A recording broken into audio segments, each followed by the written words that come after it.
दोस्तों ये बहुत अच्छी मोरल स्टोरी है। आपको बहुत अच्छी लगेगी तो प्लीज़ हमारे चैनल को ज़रूर सब्सक्राइब करना। बहुत पुरानी घटना है।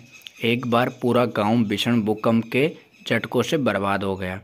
चारों ओर तबाही तबाही दिखाई दे रही थी। गांव पूरी तरह से उजड़ गया था और गांववासी पड़ोस के गांव में जाकर रहने लग गए थे। मौका अच्छा देखकर खाली घरों में चोरों ने डेरा जमा लिया। कुछ 100 से 1000 हुए, फिर लाख। इस तरह उनकी जगह बढ़ती गई। इसी उजाड़ गांव के निकट एक तालाब था जहां हाथियों का झुंड पानी पीने आया करता था। यहां तक पहुंचने के लिए हाथियों को गांव के खंडहरों से होकर गुजरना पड़ता था। हाथियों के भारी भरकम पैरों तले रोज सैकड़ों चूहे कुचल जाते। कुछ मर जाते तो कुछ सदा के लिए ही अपंग हो जाते। चूहे इस समस्या से परेशान उदास रहते थे, लेकिन कुछ भी करने में असहाय थे। इस समस्या से छुटकारा पाने के लिए एक दिन चूहों ने सभा की, जिसमें निर्णय लिया कि इस बारे में हाथियों के राजा से बात करेंगे। एक दिन चूहे का राजा हाथियों के राजा के पास जाकर बोला, हे महाबली, हम गांव के उजाड़ पड़े घरों में रहते हैं और जब भी हाथियों का झुंड पानी पीने के लिए वहां से गुजरता तो हमारे बहुत से साथी उनके पैरों तले कुचले जाते हैं। अतः कृपया करके आप अपना रास्ता बदल ले। इसके बदले हमसे जो बन पड़ेगा आपकी सेवा करेंगे। मौका पड़ा तो आपके काम आएंगे।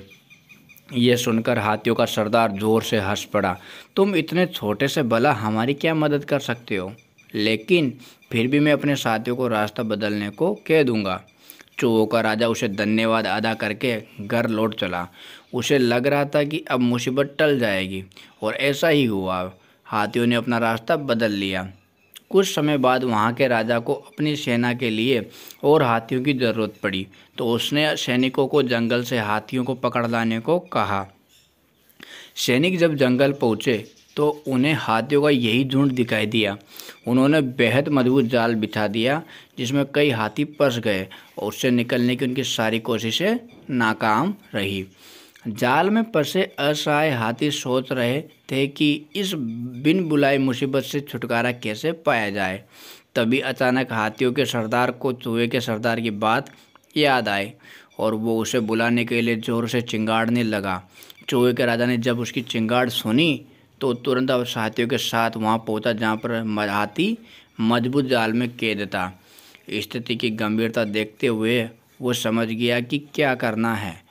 उसने अपने सभी चूहों साथियों को एक खास इशारा किया। सभी चूहे अपने सरदार का इशारा समझकर काम में जुट गए। थोड़ी देर में जाल को काट डाला। सभी हाथी अब स्वतंत्र थे।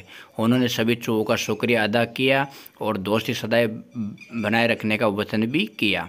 इस कहानी से ये शिक्षा मिलती है कि किसी को छोटा समझकर उसकी उपेक्षा नहीं करनी चाहिए। आड़े वक्त पर छोटा आदमी भी काम दे जाता है।